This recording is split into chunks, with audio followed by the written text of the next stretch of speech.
Hello दोस्तों, good evening. Dream of Bharat के YouTube channel में आप सब लोगों का स्वागत है।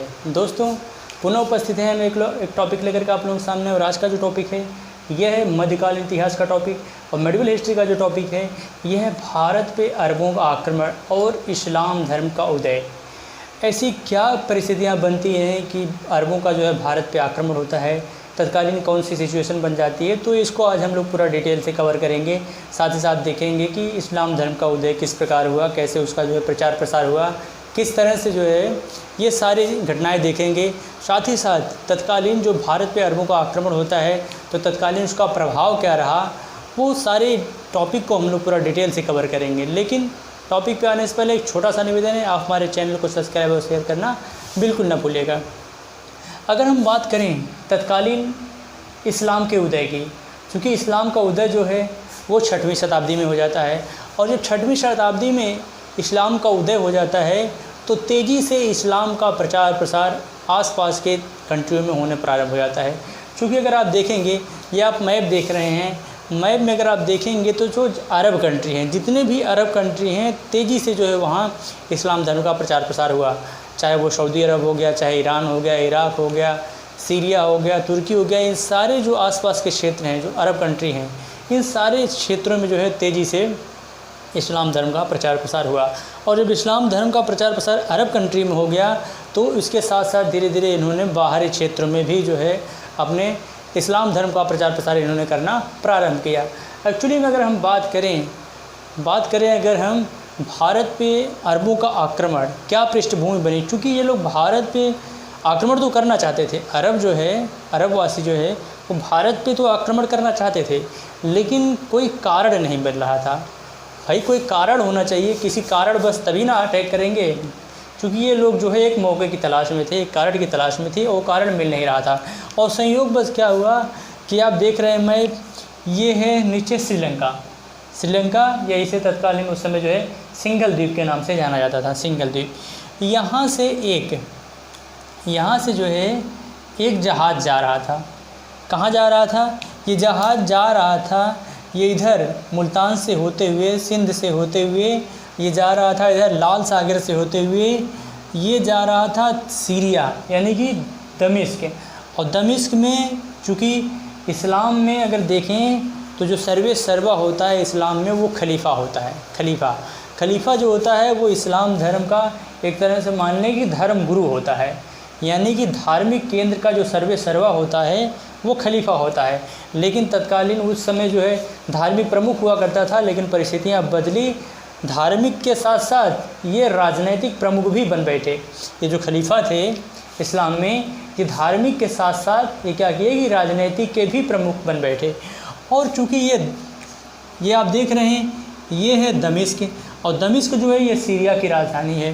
दमिश्क सीरिया की राजधानी है, और इसी पे जो शासन कर रहे थे खलीफा, वो थे वाहिद या वाजिद। यहाँ पे शासन कर रहे थे खलीफा जो थे दमिश्क जो है ये सीरिया की राजधानी है। दमिश्क सीरिया की राजधानी है, सीरिया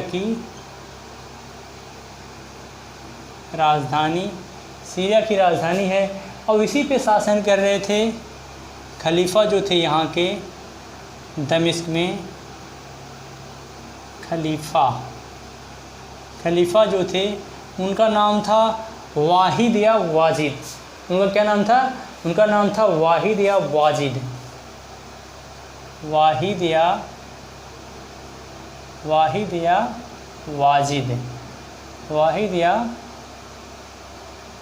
वाजिद उनका नाम था। खलीफा का नाम था वाहिद या वाजिद। तत्कालीन जो उनका नाम था खलीफा का, वो नाम था वाहिद या वाजिद। और इसके बाद चूँकि जो इनका इराक था, चूँकि ये देख रहे हैं ये सीरिया है, और सीरिया के बगल में ये जो देखेंगे तो ये सीरिया से लगा हुआ इराक है। और इराक का जो तत्कालीन गवर्नर था वो अल हज्जाज था। इराक का जो तत्कालीन गवर्नर था, इराकी गवर्नर इराकी गवर्नर जो था वो अल हज्जाज था, अल हज्जाज था।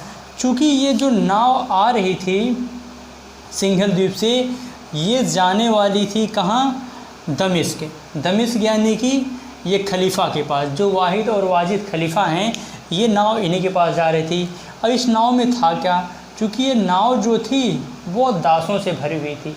दास मतलब गुलाम भरी हुई थी, प्लस यहाँ पे जो है इसमें काफ़ी तोहफ़ा नजराना वगैरह था जो खलीफा को भेंट करने के लिए भेजा जा रहा था।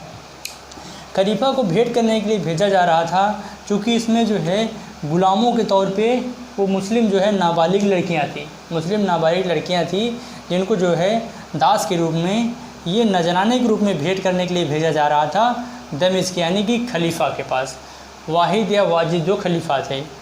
इसके बाद क्या होता है, एक घटना घट जाती है। एक घटना ये घटती है कि यहाँ सिंध पे, चूँकि आप देख रहे हैं यहीं पे है देवल एक क्षेत्र भी है और ये देवल बंदरगाह भी है। इसी देवल बंदरगाह पे ये जहाज़ जो होती है वो लूट ली जाती है। ये जहाज़ जो है वो लूट ली जाती है। और जहाज़ लूटी किसके द्वारा जाती है, तो यहाँ कई जो है क्षेत्रीय जनजातियाँ थी जो लुटेरे के रूप में काफ़ी प्रसिद्ध थी, जिसमें आपका है मेड़ है, कुर्ग है, जाट है और संगार। मेड़, कुर्ग, जाट और संगार ये कुछ जनजातियां हैं जो यहाँ पे निवास करती हैं, यानी कि ये देवल है। और इनका प्रमुख बस इनका यही एक कार्य था कि ये आने जाने वाले जहाज़ों को क्या करते थे, लूट लेते थे। चाहे वो सिंध के जहाज़ हो, चाहे कहीं के भी जहाज़ हों, अगर वो इस क्षेत्र से गुजरते थे तो उसको ये लोग लूट लेते थे। और जब ये लोग लूट लेते थे तो फलस्वरूप क्या हुआ कि जब ये जहाज़ लूट लिया गया तो ये बात पता चली किसको, इराकी गवर्नर अल हज्जाज को। जब इराकी गवर्नर अल हज्जाज को यह बात पता चली, चूँकि इन्हें पता चली कि जहाज़ हमारा लूट लिया गया है, चूँकि जब अल हज्जाज ने दमिश्क को अगर खलीफा को ये बताते तो खलीफा ऑलरेडी पहले इनको दंड दे देते, लेकिन इन्होंने जो है ये नहीं बताया। इन्होंने जो है एक खत लिखा सिंध को। सिंध पे कौन था, यहाँ सिंध पे शासन कर रहा था राजा दाहिर। ये पूरा बेल्ट है सिंध पे शासन कर रहा था राजा दाहिर। यहाँ पे शासन कर रहा था। इन्होंने एक पत्र के माध्यम से जो है इन्होंने क्या किया कि इनको जो है एक पत्र के माध्यम से यह सूचित किया, एक पत्र भेजा कि आपके क्षेत्र में जो है मेरी नाव लूट ली गई है, कृपया आप जो है वो हमारी नाव वापस दिलवाइए। आप कुछ भी करके जो है वो हमारी नाव वापस दिलवाइए, चूँकि उस नाव में जो है काफ़ी मूल्यवान वस्तुएं थी जो हमारे खलीफा के लिए स्पेशल जो है सिंघल द्वीप से मंगाई जा रही थी, तो उनको जाना था। लेकिन इन्होंने क्या किया कि जो राजा दाहिर थे सिंध के, इन्होंने ये कह के बात टाल दिया कि चूँकि ये हमारे अधिकार क्षेत्र में नहीं है, ये जो लुटेरे हैं, मेड़ है, कुर्ग है, जाट है और संगार है, ये जो जनजातियां हैं ये हमारे बस में नहीं हैं, इन पे हमारा अधिकार नहीं है, अतः हम जो है आपकी जहाज़ दिलवाने में असमर्थ हैं, हम नहीं दिलवा पाएंगे। ठीक, ये बात जब अल हज्जाज को पता चली कि राजा दाहिर जो है आनाकानी कर रहे हैं दिलवाने में, जहाज़ को छुड़वाने में, तो अल हज्जाज ने क्या किया कि अल हज्जाज ने जो यहाँ का खलीफा था दमिश्क, यानी कि वाजिद और वाहिद से इन्होंने जो है तुरंत इजाज़त मांगी कि आप हमें इजाज़त दीजिए, हम सिंध पर आक्रमण करेंगे, हम सिंध पर हमला करेंगे। सिंध पर हमला इसलिए करेंगे क्योंकि हमारी जहाज़ जो है सिंध के लुटेरों के द्वारा लूट ली गई है और वहाँ के शासक जो है इसको दिलवाने में असमर्थ हैं, तो मुझे वहाँ आक्रमण करना है। और तत्कालीन जो है जो खलीफा वाजिद हैं, ये जो है तत्काल उनको क्या करते हैं कि अनुमति दे देते हैं कि ठीक है आप जाइए। और जब आप जाइए जो है आक्रमण करिए, तो इसके बाद क्या हुआ कि इन्होंने अपने 2 सेनापतियों के माध्यम से अपने 2 सेनापति के माध्यम से इन्होंने क्या किया कि हमला किया। जब इन्होंने हमला किया तो ये 2 रास्तों से हमला किए, एक स्थल मार्ग से और दूसरा जल मार्ग से। स्थल मार्ग से और जल मार्ग से।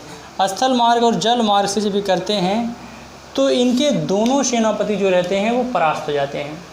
इनके दोनों सेनापति स्थल मार्ग और जल मार्ग से जो इन्होंने जो है एक सुदृढ़ सेना भेजी थी, वो दोनों जो है वो परास्त हो जाते हैं।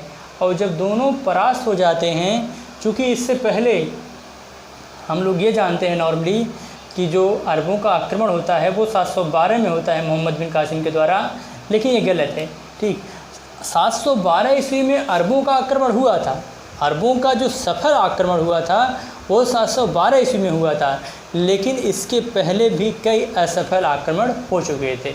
जैसे असफल आक्रमण कब और कौन कौन से हुए थे तो देख लेते हैं। पहला जो असफल आक्रमण हुआ था,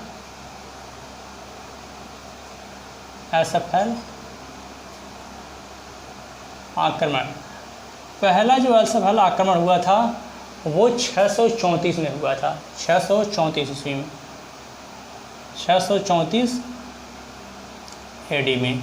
634 एडी में जो हुआ था वो उमर खलीफा के नेतृत्व में हुआ था। उमर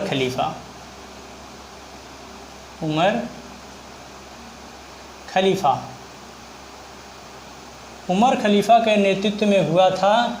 और यह जल मार्ग के, चूँकि आप देख रहे हैं ये भारत की स्थिति है और इधर आप देखेंगे तो ये अरब सागर है, और इसी जल मार्ग के माध्यम से अटैक किया गया था थाने पे। उमर खलीफा के नेतृत्व में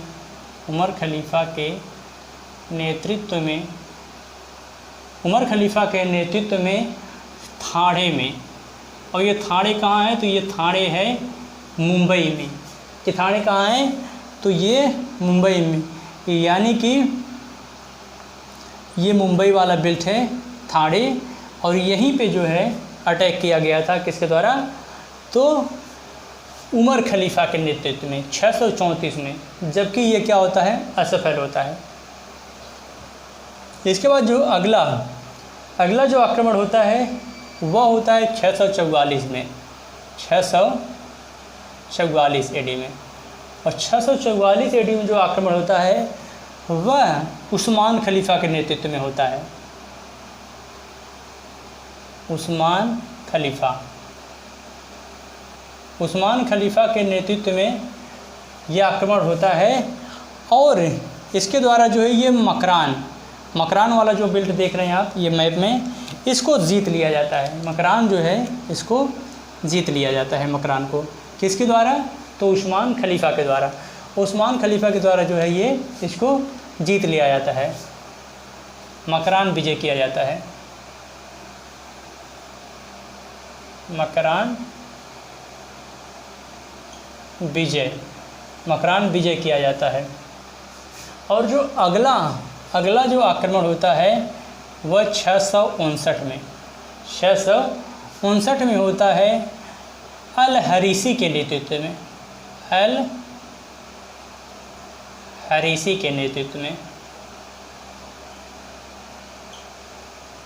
अल हरीसी के नेतृत्व में जो अगला आक्रमण होता है वह 659 में होता है।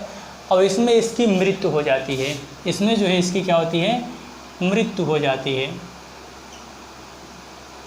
इसमें इसकी मृत्यु हो जाती है। और जो अगला आक्रमण होता है वो होता है 665 में अल-मुहल्लब खलीफा अल-मुहल्लब के नेतृत्व में। अल-मुहल्लब खलीफा के नेतृत्व में अल-मुहल्लब खलीफा के नेतृत्व में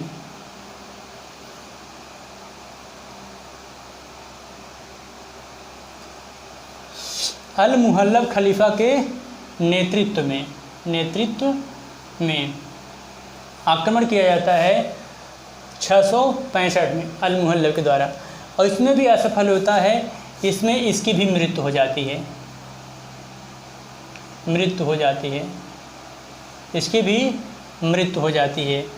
और अगला आक्रमण जो होता है वह होता है इब्न अल हरीसी के द्वारा 705 में, 705 एडी में इब्न अल हरीसी, 705 एडी में इब्न अल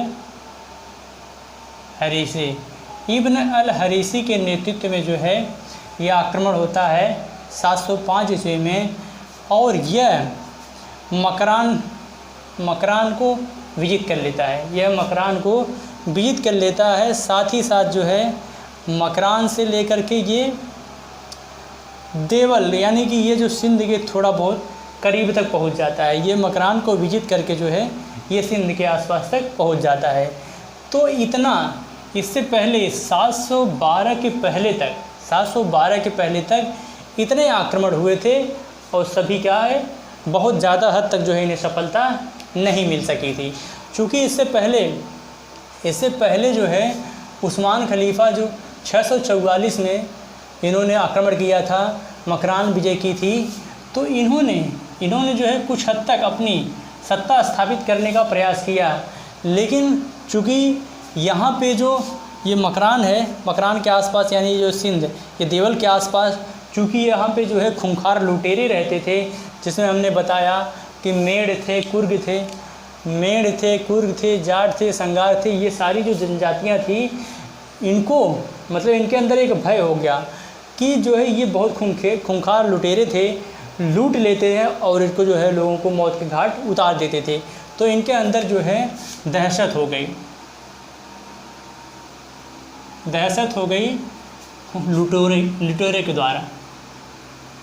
लुटेरे के द्वारा।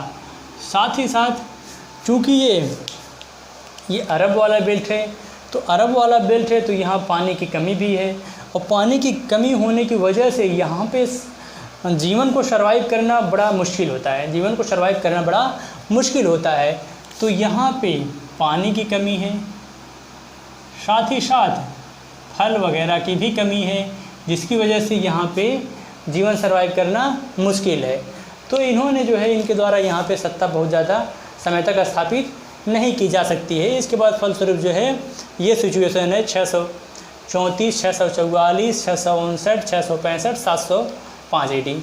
चूँकि इसका बहुत ज़्यादा जो है बहुत इम्पॉर्टेंट नहीं है, लेकिन चूँकि इस दृष्टि से इम्पॉर्टेंट हो जाता है कि अगर पूछ दिया गया कि 7 अरबों का आक्रमण सबसे पहले कब होता है, तो अगर 712 ईस्वी में अगर आप मारते हैं तो यहाँ से क्वेश्चन गलत हो जाएगा, क्योंकि इससे पहले भी इतने असफल आक्रमण हो चुके हैं।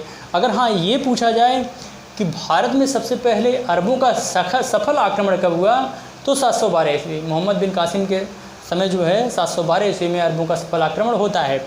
लेकिन उससे पहले भी ये कई असफल आक्रमण हो चुके रहते हैं, तो इस बात को ध्यान में रखिएगा। इसके बाद हम लोग का प्रारंभ करते हैं स्टोरी जहाँ से छोड़ के गए थे, यानी कि जब इराक गवर्नर जो रहता है अल हज्जाज को जब ये राजा दाहिर मना कर देते हैं कि हम आपके नाव जो है वापस दिलवाने में असमर्थ हैं, तो इन्होंने जो है इजाज़त मांगी खलीफा वाहिद या वाजिद से। खलीफा वाहिद या वाजिद जो है इन्हें तत्काल जो है अनुमति देते हैं कि आप जो है जाइए, आक्रमण करिए, आप जाइए और आक्रमण करिए। और जब ये अपने 2 सेनापतियों को भेजते हैं स्थल मार्ग और जल मार्ग के माध्यम से, जब भेजते हैं तो फलस्वरूप क्या होता है कि ये दोनों गवर्नर इनके दोनों गवर्नर जो रहते हैं वो हार जाते हैं। इनके दोनों गवर्नर हार जाते हैं, जिनका नाम रहता है बुदेल या अब्दुल्ला। बुदेल और अब्दुल्ला। बुदेल जो रहता है ये स्थल मार्ग की सेना का जो है नेतृत्व कर रहा था, जबकि अब्दुल्ला जो था ये जल मार्ग की सेना का नेतृत्व कर रहा था। बुदेल स्थल मार्ग के तरफ जो है सेना का नेतृत्व कर रहा था, और अब्दुल्ला जल मार्ग की सेना का नेतृत्व कर रहा था। जब ये दोनों जो है सेनापति इनके, चूँकि सबसे योग्य सेना को जो है सेनापतियों को इन्होंने चुन करके भेजा था कि आप जाइए जो है सिंध पे अटैक करिए और वहाँ उसको परास्त करके और नाव को छुड़ा करके लेके आइए। लेकिन यहाँ जो है अल हज्जाज के मंसूबों पर पानी फिर जाता है। अल हज्जाज के मंसूबों पर पानी तब फिर जाता है जब ये दोनों के दोनों परास्त हो जाते हैं, क्योंकि जब दोनों परास्त हो जाते हैं तो बहुत शर्म की बात होती है, किसके लिए? अल हज्जाज के लिए। और अगर ये बात जो है खलीफा वाहिद को अगर पता चलती तो ऑलरेडी जो है इनको अल हज्जाज को वो तत्काल जो है तुरंत दंड देते। तो जिसकी वजह से इन्होंने जो है ये बात किसको बताई? नहीं बताई, यानी कि खलीफा वाहिद या वाजिद को उन्होंने ये नहीं बताया कि हमने दो सेना टुकड़ी को जो है भेजा और दोनों सेना की टुकड़ियाँ जो है वो परास्त हो गई। तो फलस्वरूप इन्होंने क्या किया कि अपने सबसे योग्य और होनहार सेनापति को इसके लिए जो है तैयार किया। चूँकि अब बात आती है किसकी? मोहम्मद बिन कासिम की। इससे पहले जो है मोहम्मद बिन कासिम की चर्चा नहीं होती है, लेकिन यहाँ से जो है क्योंकि ये अब यहाँ से जो है बहुत इम्पोर्टेंट हो जाता है, मोहम्मद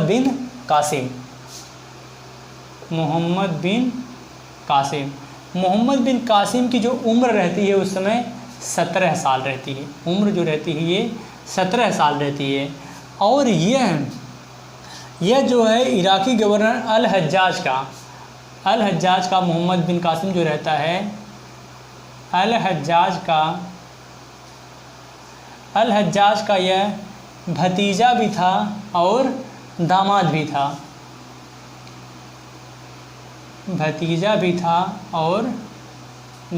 भी था, जिसकी उम्र मात्र कितना रहती है? 17 वर्ष रहती है। ये सबसे योग्य सेनापति था इनका। इसको इन्होंने जो है एक विशाल सेना के साथ भेजा कि अब आप जाओ जो है सिंध पे आक्रमण करो, क्योंकि हमारी प्रतिष्ठा अब आप पे ऊपर ही निर्भर है। क्योंकि दो सेनापति गए थे जल और स्थल के माध्यम से, ये दोनों जो है परास्त हो गए, तो अब हमारी जो है सारी उम्मीदें आप ही हो। इसके बाद यह एक विशाल सेना के साथ जाता है। यह विशाल सेना के साथ जो है रवाना होता है, जिसमें इसके लगभग 6000 इराकी घोड़े थे। 6000 इराकी घोड़े थे। 6000 इराकी घोड़े थे। इसके बाद 6000 ऊँट थे। 6000 इराकी घोड़े, 6000 ऊँट। इसके बाद 3000 जो थे, 3000 जो थे ऊँट थे, भारवाहक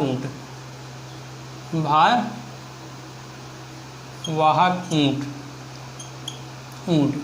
क्योंकि ये फौज जो थी वो काफ़ी विशाल थी। काफ़ी विशाल फौज को मतलब कि उसको रहने के लिए, खाने पीने के लिए पूरा राशन वगैरह साथ में लेके चलना पड़ेगा। तो ये जो 3000 भारवाहक ऊँट थे, इनके साथ जो है राशन वगैरह पूरा लिए थे अपने साथ। तो इतनी विशाल सेना के साथ 6000 इराकी घोड़े और 6000 ऊँट, 3000 भारवाहक ऊँट के साथ जो है ये पूरी फौज लेकर के रवाना होते हैं स्थल मार्ग से। साथ ही साथ जल मार्ग के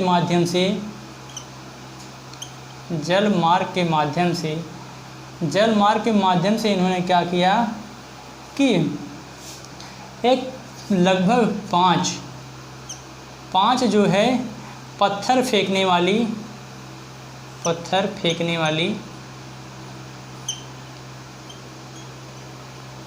वाली मशीन, 5 ठो इन्होंने पत्थर फेंकने वाली मशीन को भी जो है जल के रास्ते जो है इन्होंने मंगाया।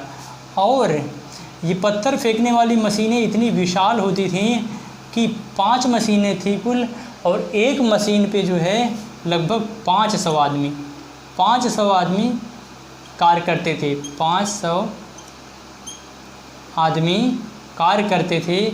यानी कि ये पत्थर जो है फेंकने वाली जो मशीन होती थी, इससे किले के दुर्ग वगैरह तोड़ने में भी काम आता था। साथ ही साथ जो है सैनिकों पे जो है वो उन पे दहशत पैदा करने के लिए या उनको मारने के लिए जो है सैनिकों पे भी इसकी बमबारी की जा सकती थी। जिसमें एक का नाम था मंजानिस, एक का नाम है मंजानिस। मंजानिस या मैगलन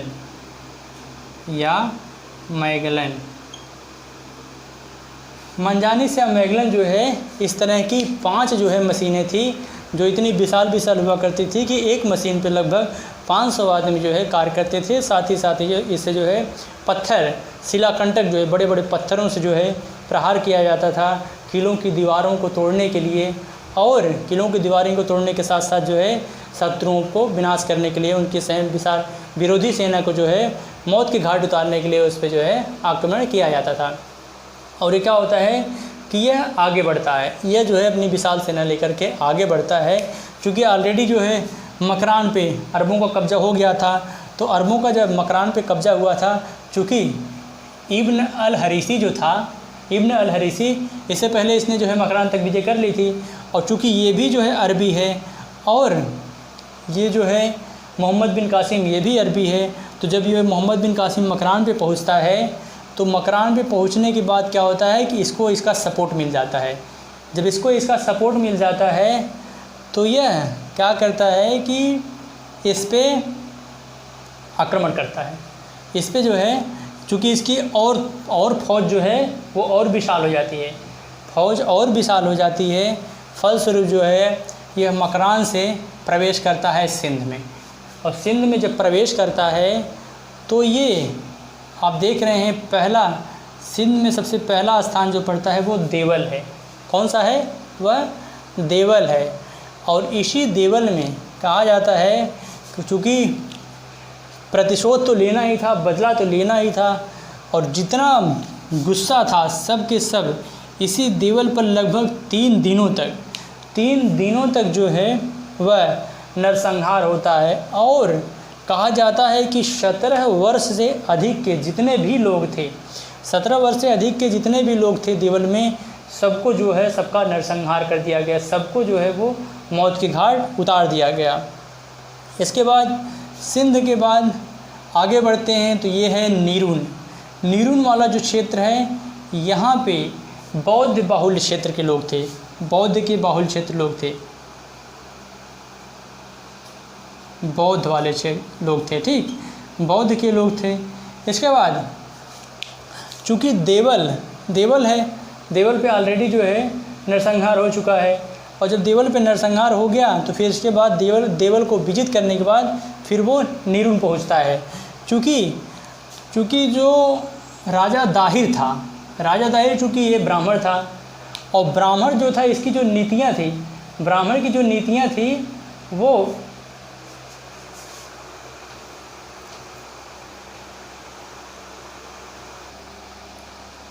इसके बाद क्या होता है कि देवल पे मार काट करने के बाद और यहाँ से जो है आगे बढ़ता है नीरून की तरफ।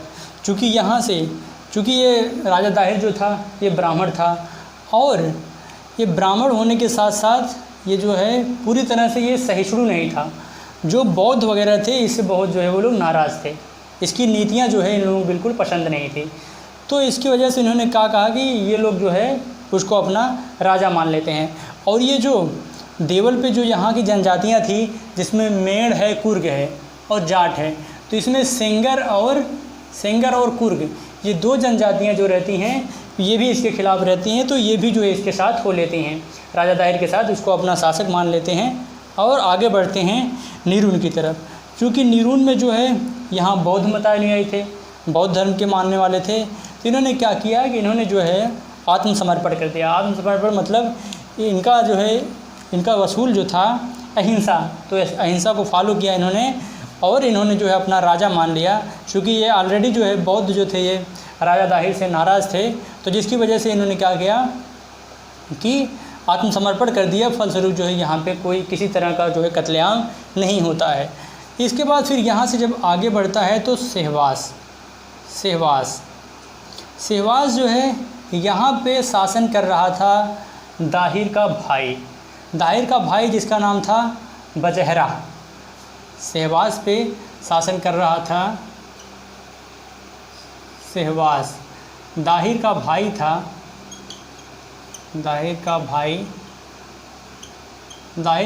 था जिसका नाम था बजहरा।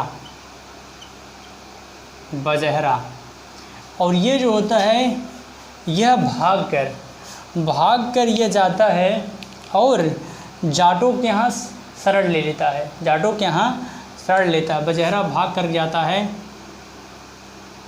जाटों के यहाँ शरण लेता है,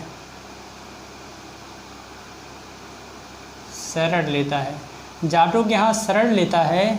तो फलस्वरूप क्या होता है, जाटों में एक व्यक्ति था जिसका नाम था काक के द्वारा जो है मोहम्मद बिन कासिम को बता दिया जाता है कि यहाँ पे आके जो है शरण लिया है, छुपा है। फलस्वरूप जो है दाहिर अटैक करता है और पूरी तरह जो है उसको मौत के घाट उतार देता है। इसके बाद है आगे बढ़ता है रावर। और सबसे मोस्ट इम्पॉर्टेंट जो क्वेश्चन बनता है देवल से कि भारत में सबसे पहले जजिया कर जो लगाया गया था वो कहाँ लगाया गया था। तो अमूमन सबको पता है कि सिंध पे लगाया था, लेकिन सिंध पे किस क्षेत्र पे लगाया गया था, तो सिंध के देवल वाले क्षेत्रों पे जो है सबसे पहले जजिया कर लगाया गया था। और आप सभी लोगों को पता है क्योंकि जजिया कर जो है बहुत इंपॉर्टेंट टॉपिक है, यहीं पे जो है सिंध के देवल क्षेत्र में सबसे पहले जजिया कर लगाया गया था। और यही जजिया कर जो है आगे चल कर के भारत में लगभग 1000 वर्षों तक ये जजिया कर जो है इसी तरह से बना रहता है। जजिया कर जो था ये एक तरह से गैर इस्लामिक कर था, यानी कि जो जिम्मी होते थे, जो गैर इस्लामिक लोग होते थे, चाहे वो हिंदू हों, बौद्ध हो, जैन हो, इन सबको जो है देना पड़ता था जजिया कर क्यों देना पड़ता था, क्योंकि अपने मान सम्मान की सुरक्षा, अपने धन की सुरक्षा और अपने आप को वहाँ सकुशल मंगल रहने के लिए जो है उनको जो है ये उसके एवज़ में ये कर देना पड़ता था। और साथ ही साथ जो है आप इस्लामिक राष्ट्र में रह सकें उसके लिए जो है ये इस्लामिक कर वो जो है ये कर देना होता था जजिया कर। तो सबसे पहले जजिया कर कहाँ लगाया गया था, सिंध में। लेकिन सिंध के किस क्षेत्र में लगाया गया था, तो वो देवल पे ही लगाया गया था सबसे पहले जजिया कर। इसके बाद पहुँचता है वो रावर पे, और जब रावर पे पहुँचता है तो यहीं पे शासन करता रहता है कौन, राजा दाहिर यहीं पे शासन करते रहता है। और यहीं पे जो है भीषण युद्ध होता है। और जब भीषण युद्ध होता है तो इसी रावर के युद्ध में जो है राजा दाहिर मारा जाता है। राजा दाहिर मारा जाता है। और जब राजा दाहिर मारा जाता है तो सेना का जो नेतृत्व करती हैं वो राजा दाहिर की पत्नी रहती हैं, राजा दाहिर की पत्नी, जिनका नाम रहता है रानी देवी। इनकी एक पत्नी और है लाडो देवी, अभी उनका भी जिक्र होगा। तो रानी देवी जो है सेना का नेतृत्व संभालती हैं और अंततः रानी देवी भी परास्त होती हैं और मारी जाती हैं। तो रावर के युद्ध में जो है राजा दाहिर परास्त होता है और मारा जाता है। और राजा दाहिर जब परास्त होता है, मारा जाता है, तो फिर ये रावर के बाद फिर आगे बढ़ता है और पहुंचता है ये ब्राह्मणाबाद में। कहाँ पहुंचता है, ब्राह्मणाबाद में। चूँकि जो 712 ईस्वी में जो मोहम्मद बिन कासिम का आक्रमण हुआ था, उस युद्ध को जो है रावर के युद्ध के नाम से भी जाना जाता है। और जब ये ब्राह्मणाबाद में पहुंचता है तो ब्राह्मणाबाद में शासन कर रहा था दाहिर का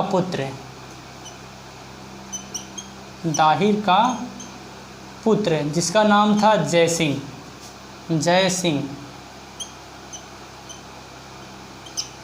यहाँ पे शासन कर रहा था। फलस्वरूप क्या होता है कि भीषण युद्ध होता है और जय सिंह परास्त हो जाता है और उसे लगता है कि अब जान नहीं बचेगी। तो फलस्वरूप क्या होता है कि जय सिंह जो है भी इस्लाम स्वीकार कर लेता है। जय सिंह इस्लाम स्वीकार कर लेता है, इस्लाम धर्म स्वीकार करता है, इस्लाम धर्म स्वीकार कर लेता है। इसके बाद इसी ब्राह्मणाबाद के किले से ही राजा दाहिर की दूसरी पत्नी यानी कि लाडो देवी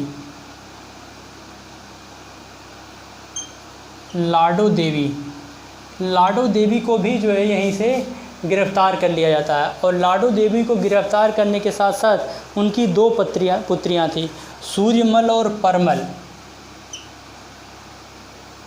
सूर्यमल और परमल, सूर्यमल और परमल, इन दोनों को जो है गिरफ्तार करके बंदी बना करके जो है इन्हें ले जाया जाता है, कहाँ पे, खलीफा के पास। उसके बाद फिर यहाँ से इसने सिक्का की विजय कर ली, फिर ये पहुँच गया मुल्तान पे और मुल्तान की विजय कर लिया। इसके बाद ये अरोरा है, अरोरा को भी इसने जीत लिया और अरोरा ही आगे चल कर के जो है अरोरा सिंध की राजधानी बनती है। अरोरा जो है वो सिंध की राजधानी थी। अरोरा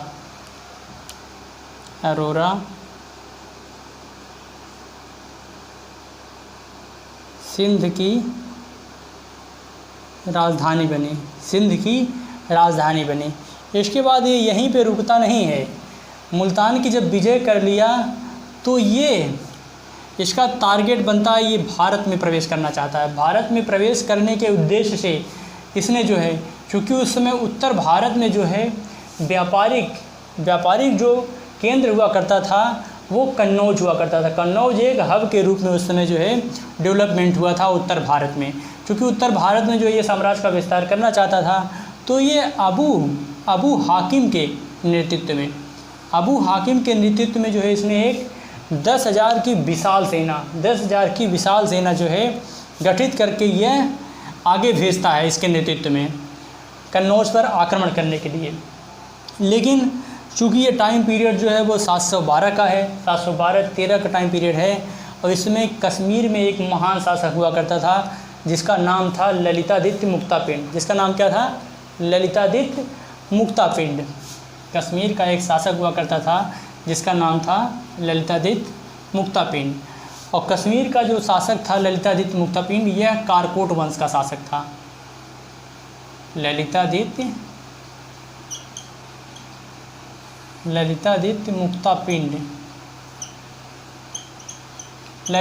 मुक्तापिंड जो रहता है यह कारकोट वंश का शासक था। कारकोट वंश का शासक था, एक महान प्रतापी शासक था जिसने जो है अबू हाकिम को इसकी विशाल 10,000 की सेना के साथ जो है इसको बुरी तरह से परास्त करता है। ये बहुत पराक्रमी शासक था ललितादित्य मुक्तापिंड। इसने जो है पूरे उत्तर भारत को देखेंगे तो कश्मीर से होता हुआ जो है इधर से पूरे उत्तर भारत को विजित करते हुए ये इधर से होते हुए बंगाल को विजित करते हुए पुनः जो है तेज़ी से यह वापस लौट जाता है। क्योंकि इस समय जो है तेज़ी से आक्रमण होना प्रारंभ हो जाता है। इसके बाद इस तरह जो है जब ये मुल्तान की विजय करता है तो सत्ता जो है वो परिवर्तित हो जाती है। और सत्ता जो परिवर्तित होती है तो जो अभी दमिश्क यानी कि जो सीरिया पे जो खलीफा हुआ करता था वो वाहिद और वाजिद खलीफा था, जो अल हज्जाज का बहुत ख़ास था। और अल हज्जाज जो है वो इराकी गवर्नर था। और जब अल हज्जाज का ख़ास है तो अल हज्जाज का दामाद और भतीजा जो था वो मोहम्मद बिन कासिम था। तो इसका कहीं न कहीं इसको जो है संरक्षण प्राप्त था, इसको संरक्षण प्राप्त है। लेकिन परिस्थितियां बदलती हैं और वाहिद और वाजिद की जगह पे अब आ जाते हैं सुलेमान। वाहिद की जगह पे अब खलीफा कौन बन गया? सुलेमान जो है वाहिद को मरवा देता है। तो अब खलीफा जो है कौन बन गया? सुलेमान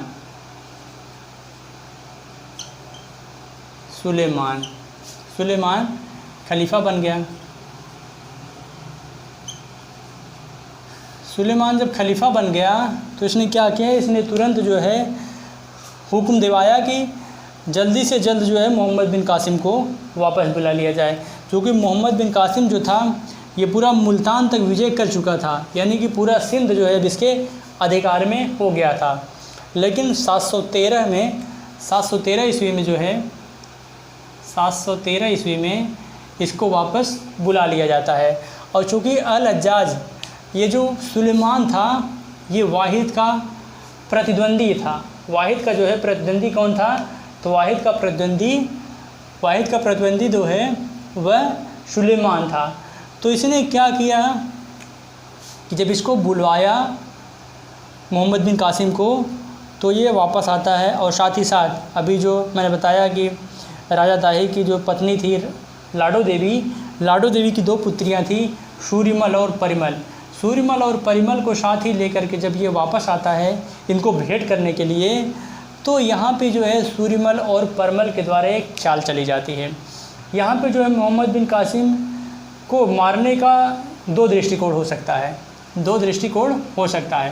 पहला ये है कि चूँकि जो है सुलेमान जो था यह वाहिद का विरोधी था, और चूँकि वाहिद के नेतृत्व में ही, वाहिद खलीफा के नेतृत्व में ही जो है यह अल-हज्जाज का जो दामाद था मोहम्मद बिन कासिम, वो जो है सिंध विजय करता है, तो कहीं न कहीं जो है इसका प्रभाव धीरे धीरे बढ़ता जा रहा था। इसके प्रभाव को कम करने के लिए जो है उसने ये कदम उठाया होगा। और या तो दूसरा कारण जो है, ये पहला कारण हो गया, और दूसरा जो कारण है सूर्यमल और परिमल ने इन्होंने जो है एक षड्यंत्र रचा। इन्होंने कहा कि यहाँ मुझे लाने से पहले इन्होंने मेरे साथ काफ़ी ज़्यादती की जो है, जिसकी वजह से कहीं न कहीं इन्होंने हमारे साथ ज़्यादती की, और इसलिए जो है इनको सज़ा मिलनी चाहिए। जब ये बात जो है सुलेमान को पता चलती है, इन्होंने जो है इसके साथ काफ़ी ज़्यादती की है, और इन्होंने जो है इसको कहीं न कहीं काफ़ी ज़्यादा ज़्यादती की है, तो साथ ही साथ इन्होंने क्या किया कि सुलेमान को इसको मोहम्मद बिन कासिम को जो है उसने मृत्युदंड का आदेश दे दिया। और जब मृत्युदंड का आदेश दे दिया तो साथ ही साथ क्या होता है कि इराक़ में जो है एक स्थान है मेसोपोटामिया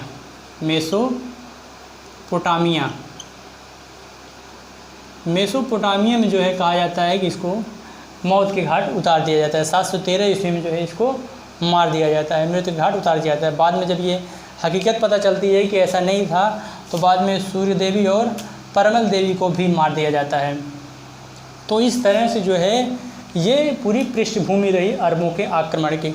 साथ ही साथ यहाँ से एक जो इम्पोर्टेंट क्वेश्चन बनता है कि इन पूरे अरबों के आक्रमण के बारे में पता कैसे चलता है, तो एक बहुत महत्वपूर्ण पुस्तक है जिसका नाम है चचनामा।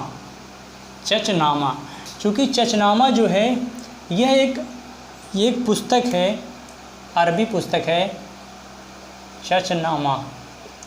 चचनामा जो है ये एक अरबी पुस्तक है जो सिंध के इतिहास को पूरा बताती है। सिंध के इतिहास के बारे में जो है पूरा डिटेल से यहाँ पे चर्चा किया गया है। लेकिन यह एक जो है किसके द्वारा लिखी गई है, ये एक जो है पता नहीं है इसके बारे में। यह जो है अज्ञात है, यह अज्ञात अरबी के द्वारा लिखा गया है, अज्ञात अरबी के द्वारा लिखा गया है चचनामा। चूँकि चाच जो है, ये राजा दाहिर के पिता का नाम था, राजा दाहिर के पिता का नाम था चाच, तो इन्हीं के नाम पे जो है यह चचनामा लिखा गया है। चचनामा जो है एक अज्ञात अरबी के द्वारा लिखा गया है, जो अरबी में थी। किस भाषा में थी? तो अरबी में जो है ये लिखी गई थी। आगे चल करके आप देखेंगे तो टाइम पीरियड जब आता है दिल्ली सल्तनत की, चूँकि मोहम्मद गोरी जो है वो सभी उत्तर भारत के क्षेत्रों को जीत करके जो है भारत में दिल्ली सल्तनत की नींव डालता है। और दिल्ली सल्तनत की जब नींव डालता है तो उसका एक गुलाम रहता है जिसका नाम है नसरुद्दीन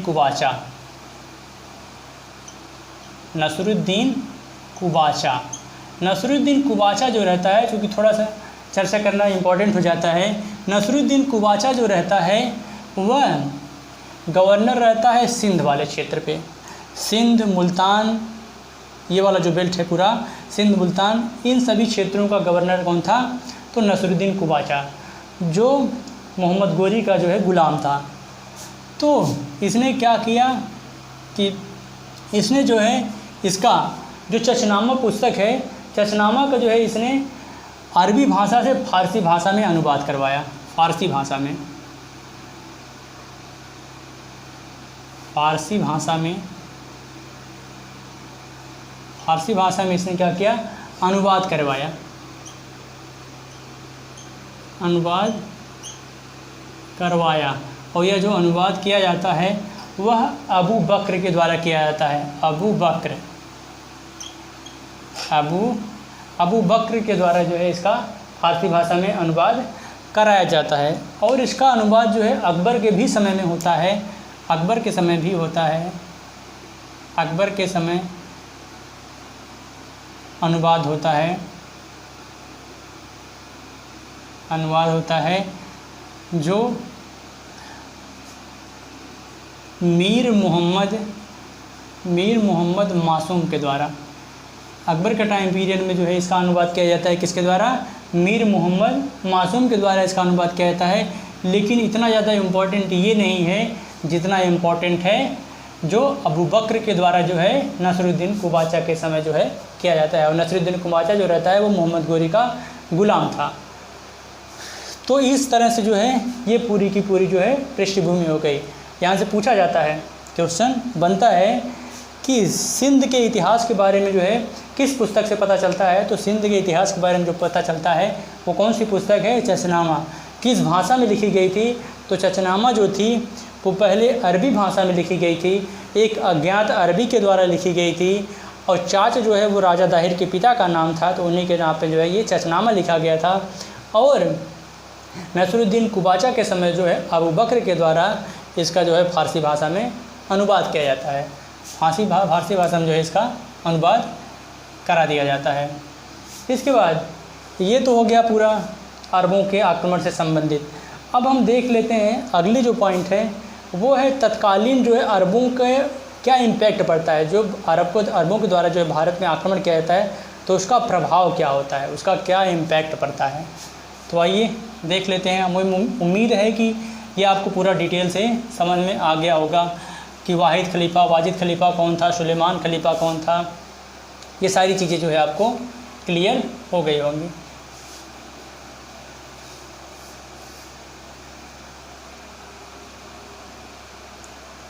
अरब आक्रमण का प्रभाव, अरब आक्रमण का प्रभाव।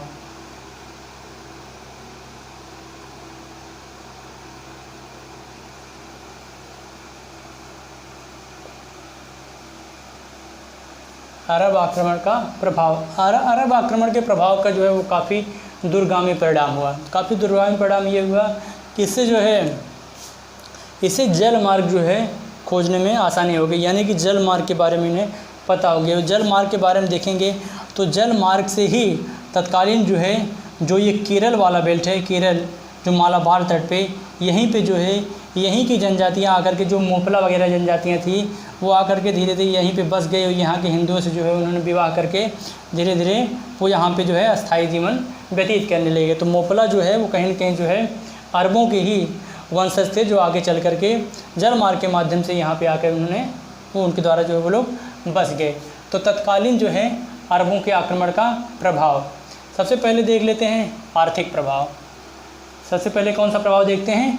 आर्थिक प्रभाव। आर्थिक प्रभाव, आर्थिक प्रभाव, आर्थिक प्रभाव में देखें तो जल मार्ग की जब खोज हो चुकी थी तो धीरे धीरे क्या हुआ कि यहाँ से भारतीय जो है वो अफ्रीका महाद्वीप, इसके बाद एशिया महाद्वीप,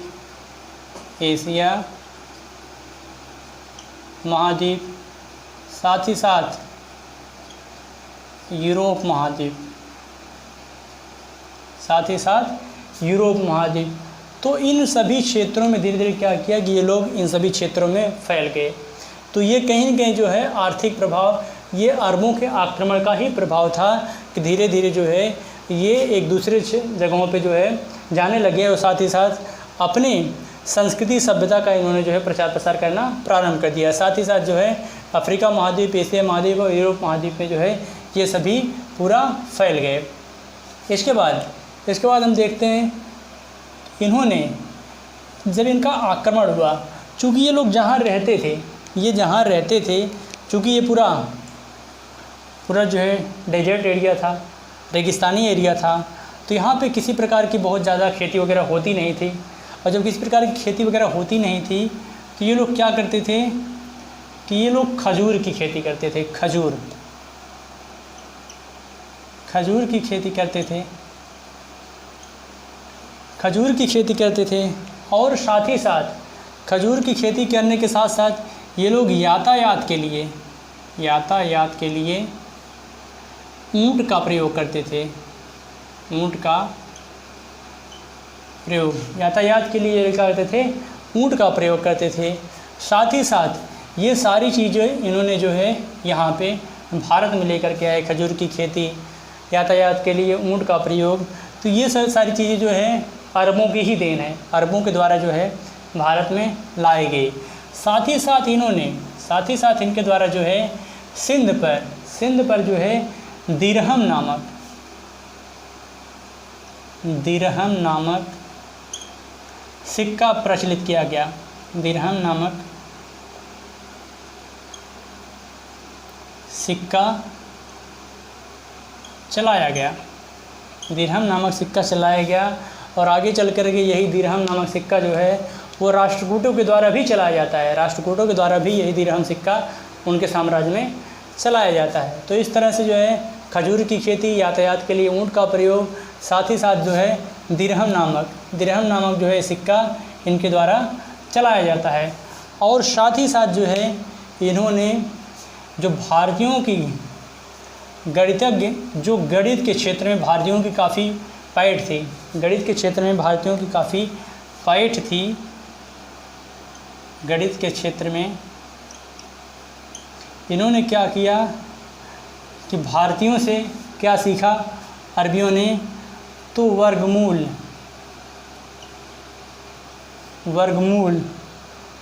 दशमलव प्रणाली,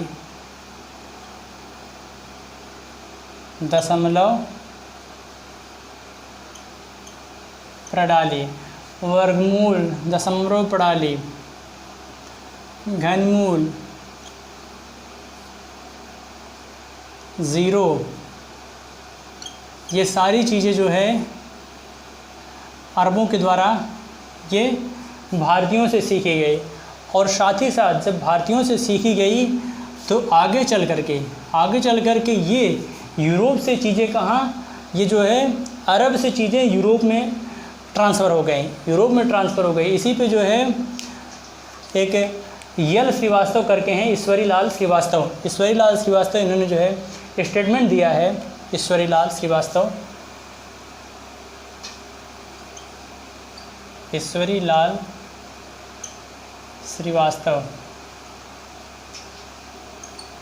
श्रीवास्तव का जो है एक स्टेटमेंट है कि इस तरह से जो है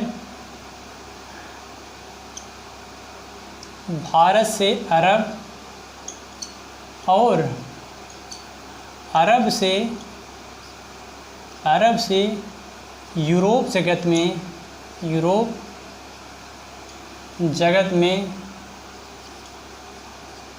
भारतीय गणित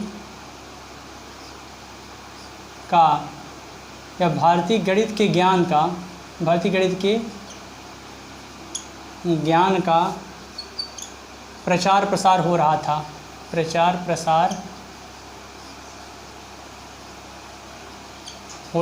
भारतीय गणित के ज्ञान का प्रचार प्रसार अरब से यूरोप में जो है तेज़ी से हो रहा था।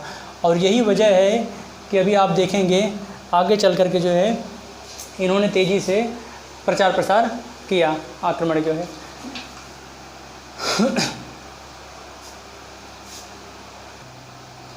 इसके बाद है अनुवाद विभाग की। थोड़ा देख लेते हैं कुछ भारतीय ग्रंथों का जो है अरबों के द्वारा अनुवाद कराया गया, जिसमें आपको देख लेते हैं अनुवाद। इसमें है जो पहला प्रमुख नाम आता है वो है विष्णु शर्मा की एक पुस्तक थी पंचतंत्र।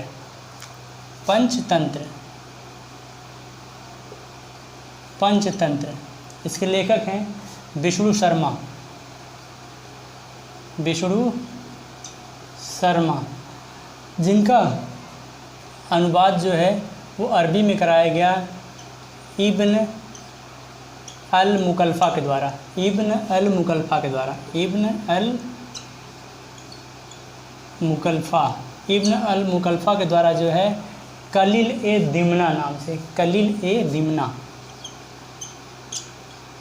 कलील ए दिमना, कलील ए दिमना नाम से जो है इब्न अल मुकल्फ़ा के द्वारा अनुवाद किया गया पंचतंत्र का, जो विष्णु शर्मा की पुस्तक है, जो नीति शास्त्र पे आधारित है। जो किस पे आधारित है? तो जो नीति शास्त्र पे आधारित है, जो नीति शास्त्र पर आधारित है, जो नीति शास्त्र पर आधारित है। अगली जो पुस्तक है वो ब्रह्मगुप्त की एक पुस्तक है, ब्रह्म सिद्धांत। ब्रह्मगुप्त की पुस्तक है एक ब्रह्म सिद्धांत, इसका भी अनुवाद कराया गया। ब्रह्म सिद्धांत, ब्रह्म सिद्धांत, ब्रह्म सिद्धांत जो है यह ब्रह्मगुप्त की रचना है, ब्रह्मगुप्त की रचना है और अल फजारी के द्वारा, अल फजारी के द्वारा जो है इसका अनुवाद किया गया, अल फजारी के द्वारा सिंध हिंद नाम से, सिंध हिंद नाम से जो है अल फजारी के द्वारा इसका अनुवाद किया गया। सिंध हिंद, सिंध हिंद नाम से जो है अल फजारी के द्वारा इसका अनुवाद किया गया। ब्रह्म सिद्धांत, ब्रह्मगुप्त की पुस्तक है ब्रह्म सिद्धांत। इन्हीं की एक पुस्तक है खंडक, खंडक, खंडक खांड, खंडक खांड जो है,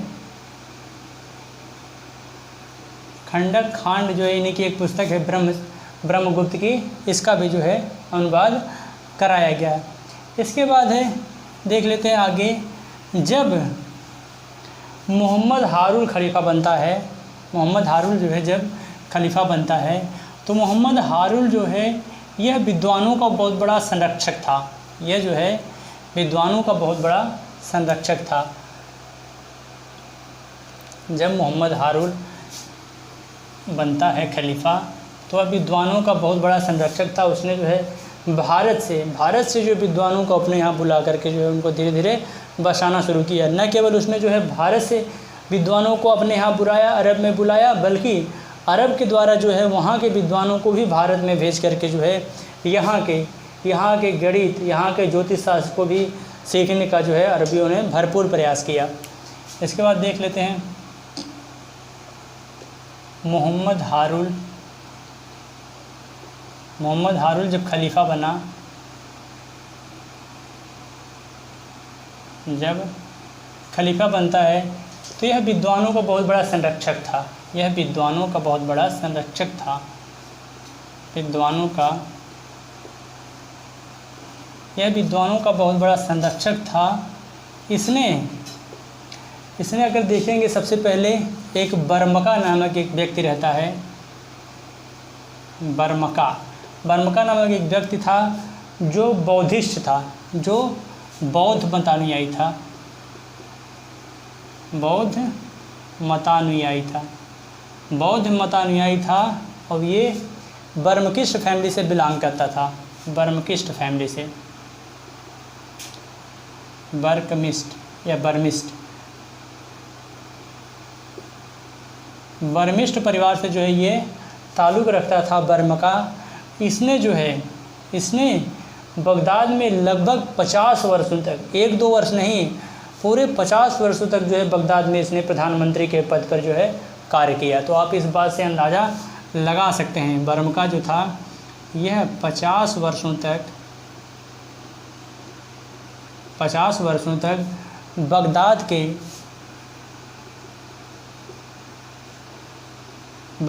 के यहाँ जो है बगदाद में प्रधानमंत्री के पद पे रहा, प्रधानमंत्री के पद पर रहा, प्रधानमंत्री के पद पर रहा। इसके बाद है अगला धन।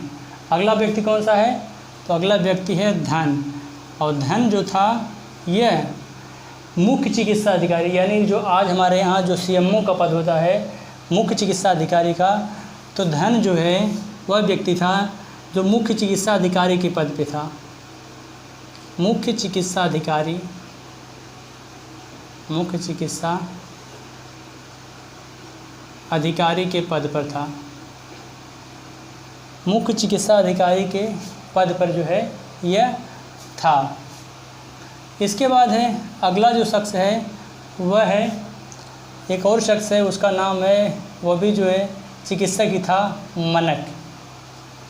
मनक एक व्यक्ति दूसरा शख्स है, उसका नाम है मनक, और यह भी एक चिकित्सक था। यहाँ तक कि जब मोहम्मद हारून की एक बार जो है तबीयत ख़राब हो गई थी, बहुत ज़्यादा सीरियस हो गए थे, तो मनक के द्वारा ही मोहम्मद हारून का इलाज किया जाता है। मनक के द्वारा मोहम्मद हारून की इलाज किया जाता है, इलाज किया जाता है। इसके बाद और भी कई शख्स थे, और भी कई व्यक्ति थे जिन्होंने जो है महत्वपूर्ण पदों पर कार्य किया है, जिसमें है आपका मेल है। मेल के बाद एक व्यक्ति दूसरा आता है सिंदबाद है, सिंदबाद। इसके बाद एक और व्यक्ति है बाजीगर, बाजीगर। इसके बाद ये इतने कुछ महत्वपूर्ण व्यक्ति विद्वान थे जिन्होंने जो है अरब में यहाँ पे जो है इन्होंने जाकर के अपनी महत्वपूर्ण सेवाएं दी। यहाँ तक कि एक व्यक्ति है जिसका नाम है अबू मासिर। अबू मासिर एक व्यक्ति है जिसका नाम है अबू मासिर। अबू मासिर के द्वारा जो है यह क्या किया जाता है कि पूरे अबू मासिर जो है पूरे 10 वर्ष तक जो है यह बनारस में रहता है। बनारस में पूरे 10 वर्ष तक रहता है, और यह जो है बनारस में पूरा ज्योतिष शास्त्र पे ज्योतिष की विद्या जो है ग्रहण करता है। ज्योतिष की विद्या ग्रहण करता है। ये अबू मासिर जो था एक अरबी विद्वान था जो भारत में आकर के बनारस शहर में 10 वर्षों तक रह कर के जो है यहाँ पे ज्योतिष की विद्या प्राप्त करता है। इसके बाद 2 पॉइंट छूट गया था, थोड़ा सा देख लेते हैं। वो है 9वीं शताब्दी में 9वीं शताब्दी में ख्वारिज़्म 9वीं शताब्दी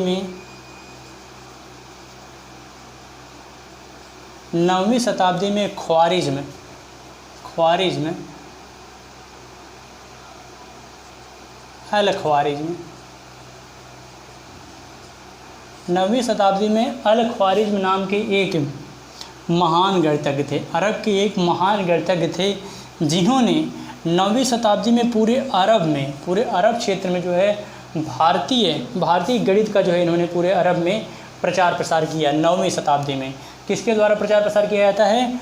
तो अल ख्वारिज़्म के द्वारा 9वीं शताब्दी में पूरे अरब जगत में भारतीय गणित का प्रचार प्रसार किया जाता है। जबकि वहीं 12वीं शताब्दी में अबी लाल के द्वारा, अबी लाल एक शख्स का नाम है, अबी लाल के द्वारा 12वीं शताब्दी में पूरे यूरोप में जो है जो भारतीय गणित का प्रचार प्रसार अरब में हुआ था, वो अरब से जो है वो यूरोप में प्रचार प्रसार हो गया। तो भारत से पूरे अरब में प्रचार प्रसार करने का श्रेय किसको जाता है? तो अल ख्वारिज़्म को जाता है। जबकि पूरे अरब से जो है यूरोप में प्रचार प्रसार करने का श्रेय किसको जाता है? तो वह अबी लाल को जाता है। इसके बाद कुछ देख लेते हैं, कुछ स्थापत्य कला अरबों के द्वारा जो है भारत में कुछ स्थापत्य कला का भी डेवलपमेंट किया गया है, उसको भी देख लेते हैं। जिसमें है स्थापत्य कला में मुल्तान का सबसे पहले इन्होंने डेवलपमेंट किया। चूँकि मुल्तान मुल्तान पे तो ऑलरेडी जो है इनका अधिकार था ही। तो स्थापत्य,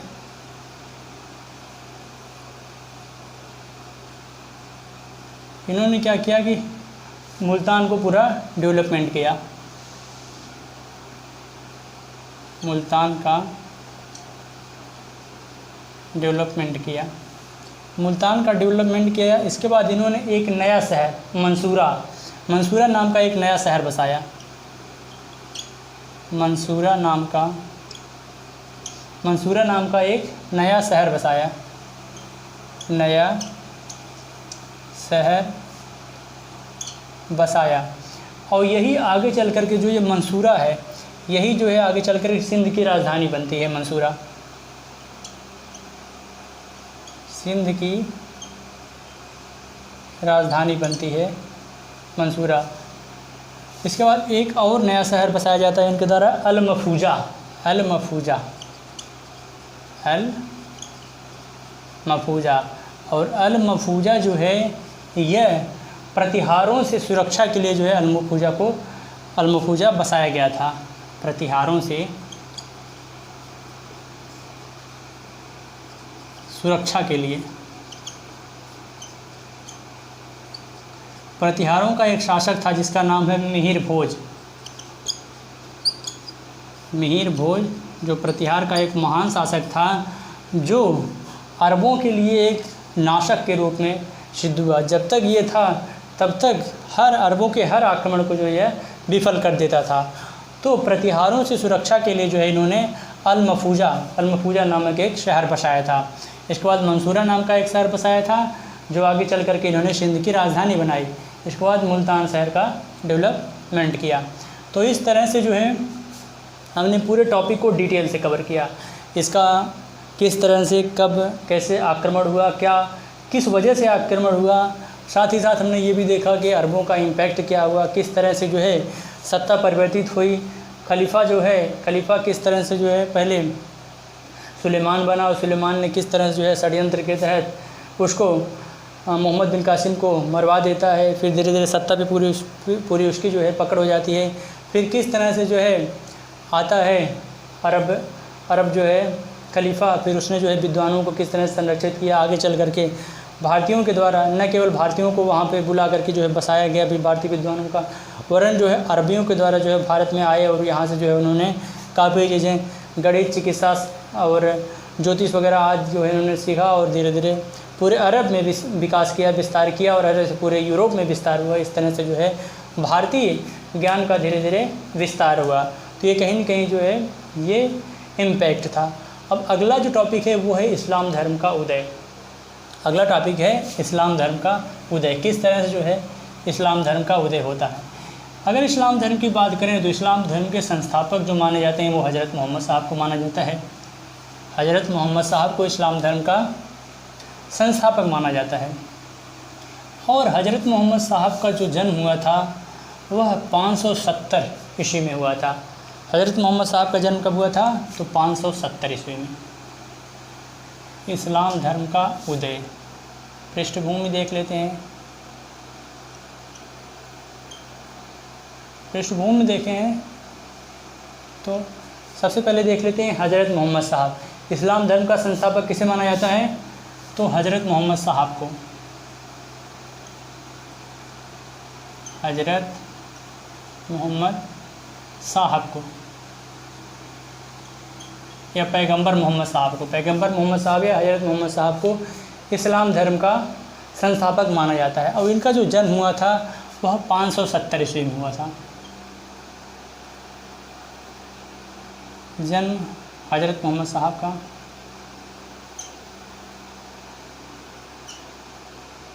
हज़रत मोहम्मद साहब का 570 ईस्वी में, 570 ईस्वी में इनका जन्म हुआ था। और इनकी जो मृत्यु होती है वह 632 में होती है। 632 में इनकी मृत्यु हो जाती है। और इनका जो जन्म हुआ था वह मक्का शहर में हुआ था, सऊदी अरब के मक्का शहर में, सऊदी अरब के मक्का शहर में हुआ था। उनकी मृत्यु जो होती है वह मदीना में हुई थी। इनके पिता का नाम जो था वो अब्दुल्ला था। इनकी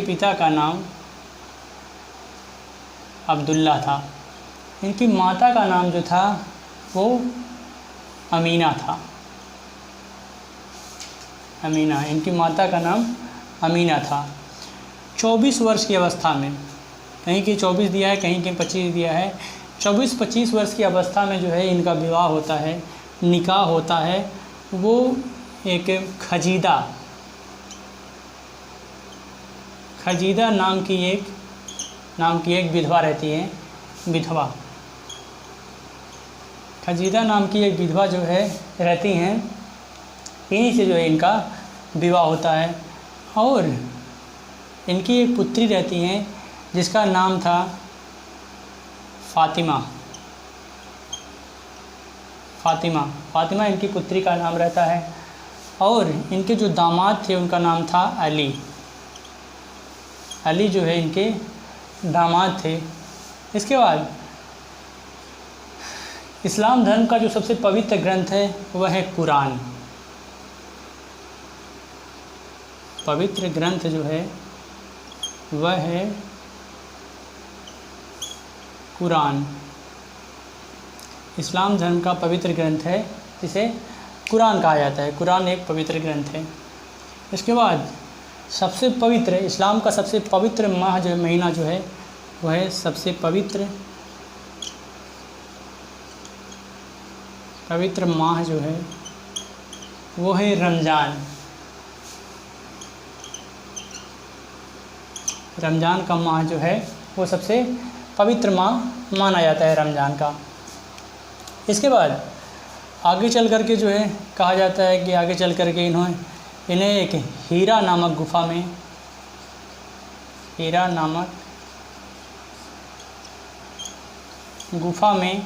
ज्ञान की प्राप्ति होती है। हीरा नामक गुफा में ज्ञान की प्राप्ति होती है। हीरा नामक ज्ञान की प्राप्ति होती है। इसके बाद है अगला पॉइंट जो है, इसके बाद इस्लाम में जो जहाँ से टाइम पीरियड काउंटिंग होता है, यानी कि जो कैलेंडर होता है इस्लाम धर्म में, उसे हिजरी संवत के नाम से जाना जाता है। हिजरी संवत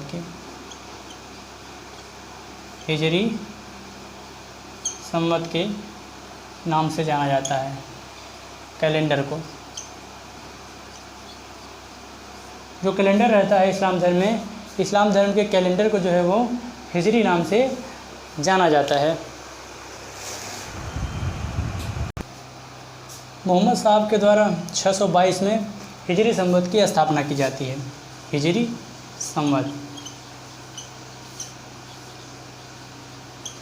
622 में मोहम्मद साहब के द्वारा हिजरी संवत की स्थापना की जाती है। इसके बाद हम देखते हैं मोहम्मद साहब की प्रमुख शिक्षाएं या इस्लाम धर्म की प्रमुख शिक्षाएं क्या हैं।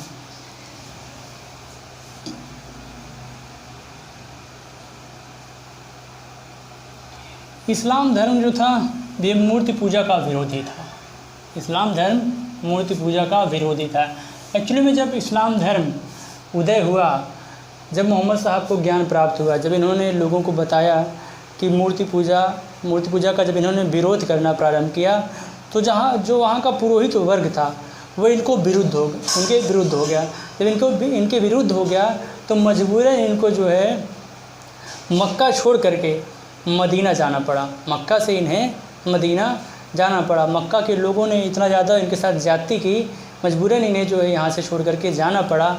और जब मदीना में जो पहुँचे ये, तो वहाँ पे इनकी जो है काफ़ी एकदम पूरी ज़ोरों शोरों के साथ जो है इनका स्वागत हुआ। तो मोहम्मद साहब की शिक्षाएं,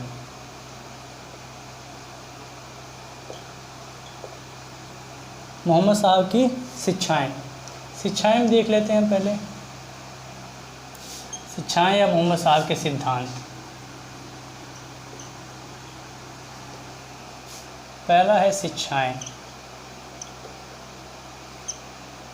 सबसे पहला क्या है, इन्होंने मूर्ति पूजा का विरोध किया।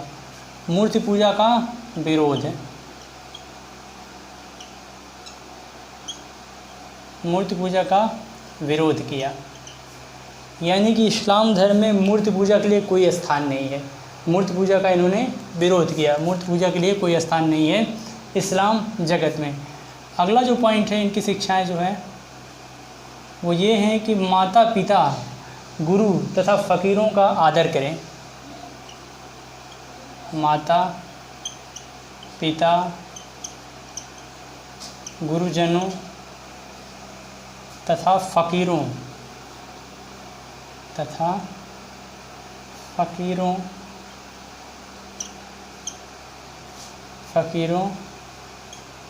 फ़कीरों के प्रति जो है सहानुभूति प्रकट करें या फ़कीरों की सेवा करें। फ़कीरों की सेवा करें। माता पिता, गुरुजन, फ़कीरों की सेवा करें। अगला पॉइंट जो है, खुदा एक है। अगला पॉइंट क्या है, खुदा एक है।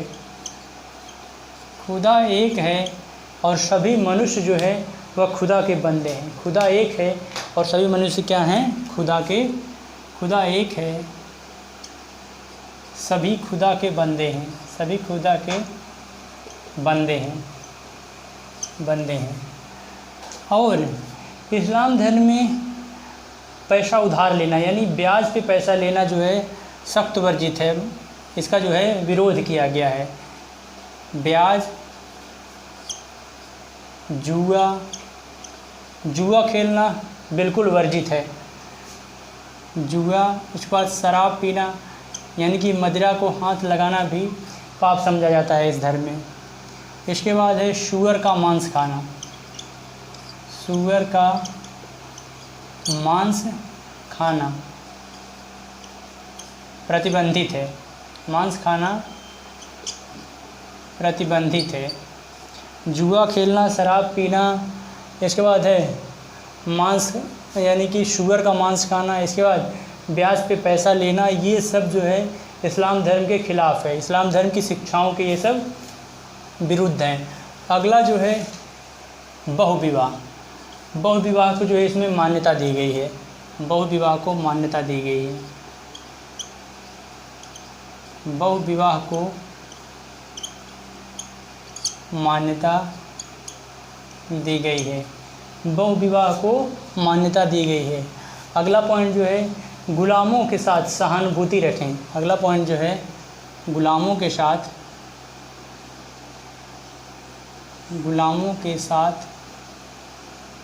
अगला पॉइंट है गुलामों के साथ सहानुभूति रखें। सहानुभूति रखें, गुलामों के साथ सहानुभूति रखें। दुखी एवं असहाय की मदद करें। दुखी एवं असहाय की मदद करें। दुखी एवं असहाय की मदद करें। ये प्रमुख शिक्षाएं हैं। मोहम्मद साहब की ये प्रमुख शिक्षाएं हैं कि मूर्ति पूजा का इन्होंने विरोध किया। अगला जो है माता पिता, गुरुजन एवं फ़कीरों की जो है सेवा करने के लिए इन्होंने कहा है। खुदा एक है, सभी बंदे जो है खुदा के सभी बंदे हैं। ब्याज पे पैसा लेना, उधार लेना यानी कि जुआ खेलना। दूसरा है शराब पीना यानी मदिरा पान करना, सूअर का मांस खाना, इसमें ये सब एकदम पूरा प्रतिबंधित है। अगला है बहुविवाह को इस्लाम धर्म में मान्यता दी गई है, यानी कि आप बहुविवाह जो है एक से अधिक विवाह कर सकते हैं, ये इसमें मान्यता है। इसके बाद है गुलामों के प्रति सहानुभूति। गुलामों के प्रति सदैव सहानुभूति रखें तथा दुखी एवं असहाय की सहायता करें। दुखी एवं असहाय की सहायता करें। अगला जो है इस्लाम धर्म के 5 आधार। इस्लाम धर्म के क्या हैं? 5 आधार। इस्लाम धर्म के 5 आधार। पहला है मत का उच्चारण।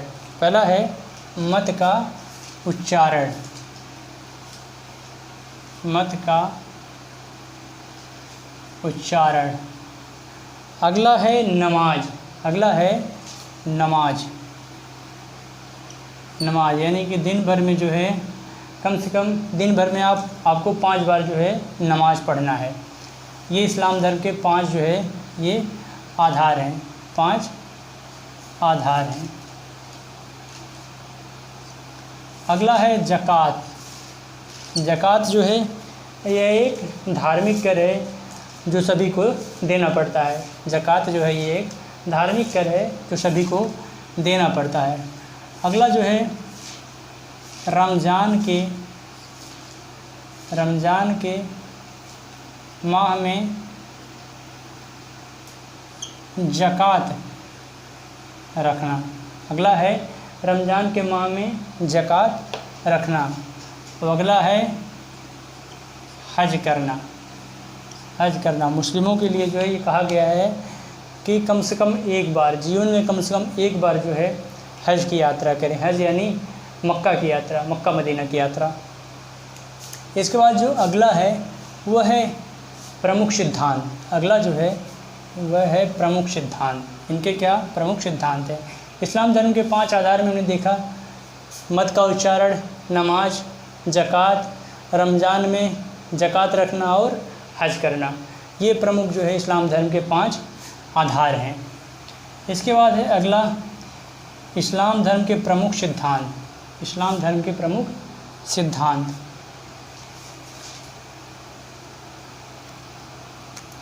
प्रमुख सिद्धांत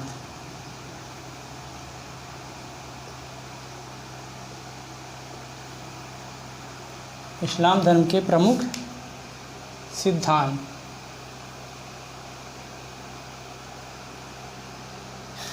इसमें है इस्लाम धर्म में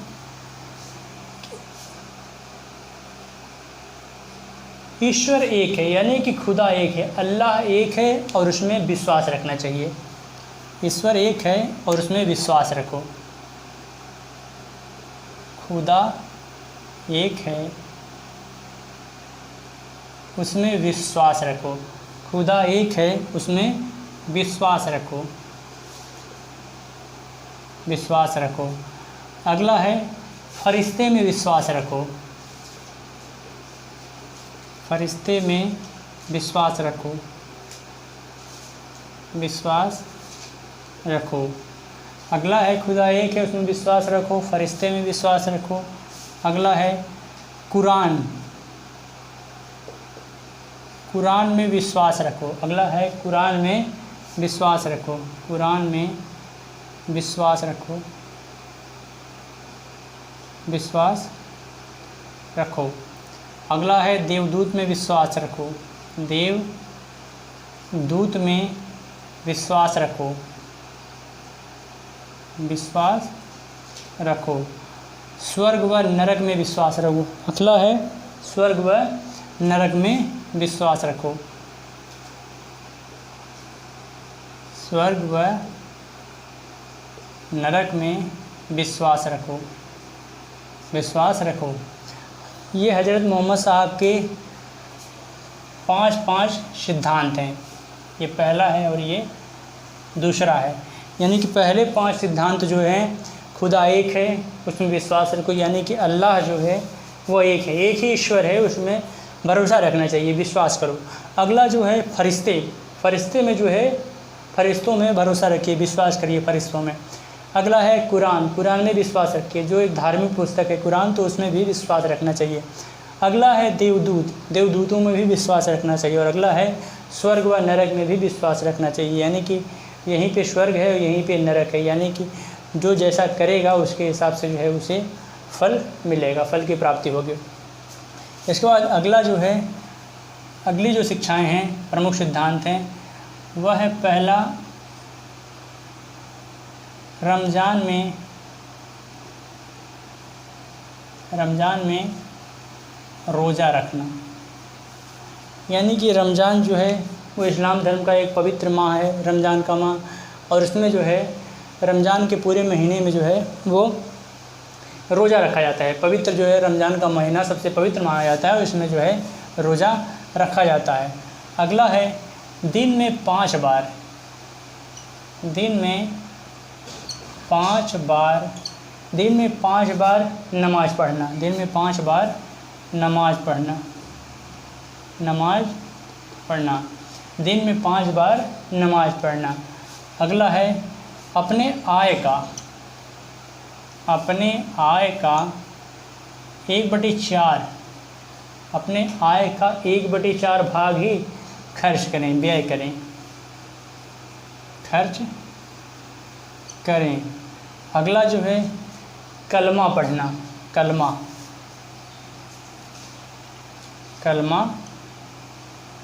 पढ़ना। अगला है पूरे ज़िंदगी में कम से कम 1 बार हज की यात्रा करना, पूरे जीवन में कम से कम 1 बार हज की यात्रा करना, हज की यात्रा करना। अगला है जिहाद के लिए हमेशा तैयार रहना, जिहाद के लिए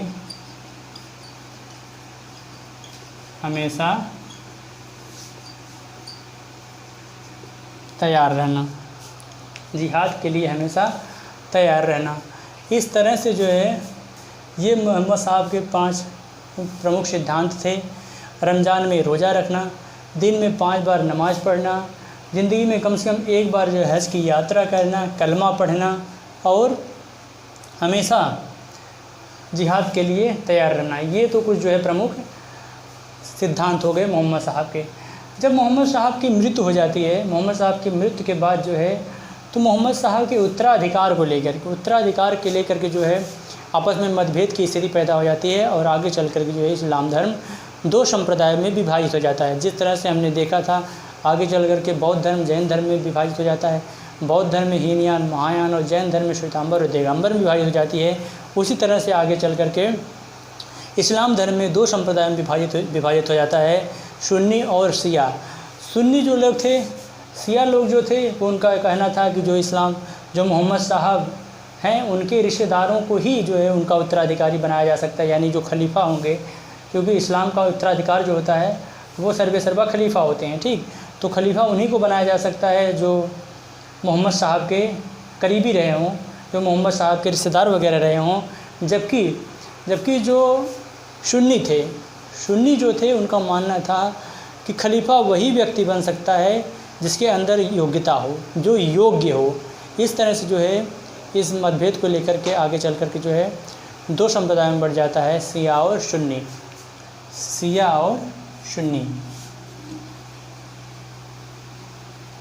इस्लाम 2 संप्रदायों में बढ़ जाता है, इस्लाम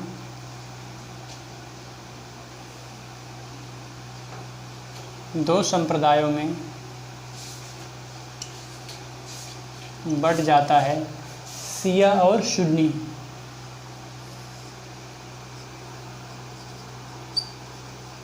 शिया और